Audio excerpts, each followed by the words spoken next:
Hello दोस्तों, आज हम पॉलिटेक्निक की कंपटीशन क्लास में इस नए वीडियो में आज हम लोग बात करेंगे द्रव्यमान संख्या के बारे में कि द्रव्यमान संख्या क्या होती है।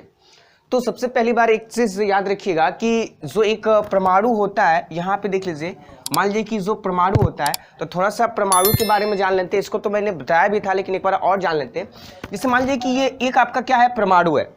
तो जो परमाणु होता है, इस परमाणु का जो आकार होता है वो कैसा होता है, गोलाकार होता है। परमाणु को ये माना गया है कि जो परमाणु होते हैं, परमाणु का जो आकार होता है, परमाणु का आकार कैसा होता है, गोलाकार होता है। तो ये परमाणु का आकार है, गोलाकार होता है। और इस परमाणु के केंद्र में एक छोटा गोला और पाया जाता है, जिसे हम क्या कहते हैं, नाभिक कहते हैं। जो आपका परमाणु होता है, इस परमाणु के केंद्र में एक छोटा सा गोला पाया जाता है, जिसे हम क्या कहते हैं, नाभिक कहते हैं। और नाभिक में क्या पाया था, प्रोटॉन प्लस क्या पाए जाते हैं, न्यूट्रॉन पाए जाते हैं।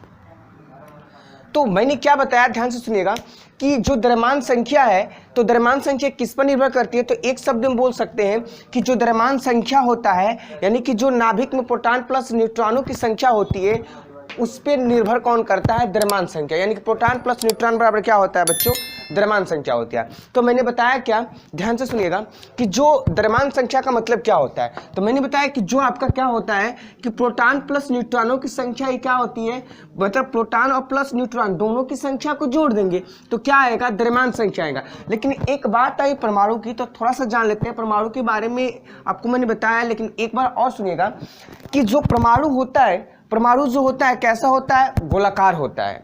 परमाणु जो होता है कैसा होता है, गोलाकार होता है। और इसके बीच में, परमाणु के केंद्र में एक छोटा सा गोला पाया जाता है, जिसे हम क्या कहते हैं, नाभिक कहते हैं। और नाभिक में क्या उपस्थित होता है, प्रोटॉन प्लस न्यूट्रॉन। और इस नाभिक के चारों ओर जो ऊर्जा स्तर यानी कि जो कोष होते हैं, ठीक है, उस कोषों के अंतर्गत क्या पाई जाती है, इलेक्ट्रॉनों की संख्या। मतलब नाभिक का चक्कर कौन लगाता है, इलेक्ट्रॉन लगाते हैं। जब नाभिक का चक्कर इलेक्ट्रॉन लगाते हैं तो यह भी क्वेश्चन होता है कि कितने इलेक्ट्रॉन नाभिक का चक्कर लगाते हैं। तो आप बताएंगे कि नाभिक में जो प्रोटॉनों की संख्या, जितनी प्रोटॉनों की संख्या पाई जाती है, उतने इलेक्ट्रॉन इस नाभिक का उतने इलेक्ट्रॉन इस नाभिक का क्या करते हैं, चक्कर लगाते हैं। समझ में आया बच्चों। अब ध्यान से सुनिएगा, जो परमाणु होता है, परमाणु का आकार कैसा होता है, गोलाकार होता है, जिसकी त्रिज्या r बराबर 10⁻⁻10 मीटर होती है, ठीक है। और जो परमाणु के अंदर एक छोटा गोला पाया जाता है, जिसकी त्रिज्या कितनी होती है, 10⁻⁻15 मीटर, ठीक है। अब ध्यान से सुनिएगा, मैंने ये बात क्यों बताई, इसलिए बताई कि द्रव्यमान संख्या, तो द्रव्यमान संख्या किस पर निर्भर करती है, प्रोटॉन प्लस न्यूट्रॉन पे। यानी कि जो एक परमाणु होता है, परमाणु के केंद्र में जो नाभिक पाया जाता है, परमाणु के केंद्र में बीच में जो नाभिक होता है, उस नाभिक में जो proton proton proton plus neutron जो दोनों पाए जाते हैं, प्रोटॉन प्लस क्या बच्चों, न्यूट्रॉन, यानी कि जो प्रोटॉन और न्यूट्रॉन होते हैं, उन्हीं की संख्या, मतलब इन दोनों का जो योगफल, यानी कि योग मतलब जोड़ना, इन दोनों के संख्या के बराबर आपका क्या होता है बच्चों, द्रव्यमान संख्या होती है। क्या होती है, द्रव्यमान संख्या। क्या होती है बच्चों, द्रव्यमान संख्या होती है। आई होप बात समझ में आ रहा है। अब ध्यान से सुनिएगा, अब मैंने बताया कि एक इसके पीछे वाले वीडियो में मैंने आपको बता रखा है, एक बार और मैं इसको चीज को बता रहा हूं कि देखिएगा, अगर आपका जेड का मतलब होता है परमाणु क्रमांक। जेड क्या दिखाता है बच्चों, क्या दर्शाता है, परमाणु क्रमांक को, ठीक है। और जो आपका एन होता है, एन से क्या होता है बच्चों, न्यूट्रॉन। एन से क्या होता है, न्यूट्रॉन। पी से क्या होता है, प्रोटॉन। पी से क्या होता है, प्रोटॉन। और उसके बाद ई से होता है, स्मॉल ई से इलेक्ट्रॉन। इलेक्ट्रॉन, एक बार ध्यान से सुनिएगा, ये बात मैं क्यों बता रहा हूं, क्योंकि जो आपका पी है, P बराबर ई बराबर जेड। मतलब मैंने क्या बोला, मैंने आपको यह बता रखा कि जितना P होगा उतना ही E होगा, जितना E होगा उतना ही Z होगा। मतलब मेरे कहने का मतलब यह है कि अगर आपका परमाणु क्रमांक 11 है तो आपका P भी, प्रोटॉन भी कितना होगा, 11, और इलेक्ट्रॉन भी कितना होगा, 11।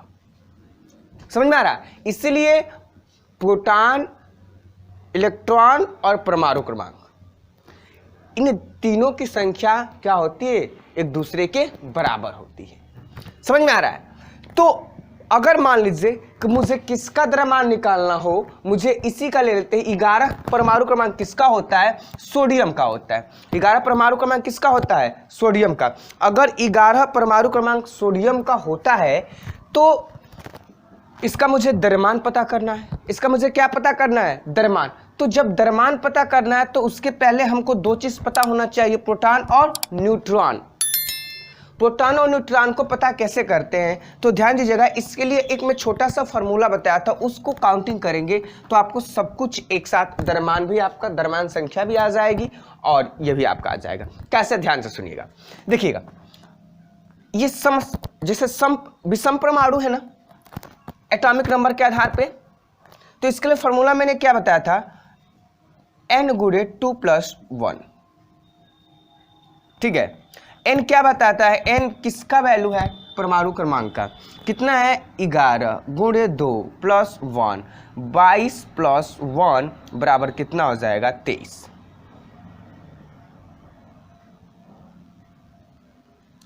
कितना हो जाएगा? 23। इसका मतलब कि इसका द्रव्यमान, अगर मैं सोडियम का द्रव्यमान बात करूं, कितना आ गया? 23। अब मुझे प्रोटॉन पता करना हो तो प्रोटॉन पता करना होगा, तो 11 क्या होगा? प्रोटॉन भी होगा। 11 क्या होगा? प्रोटॉन। बट न्यूट्रॉन नहीं पता है, तो न्यूट्रॉन नहीं पता है तो इसके लिए फॉर्मूला होता है n बराबर a-p,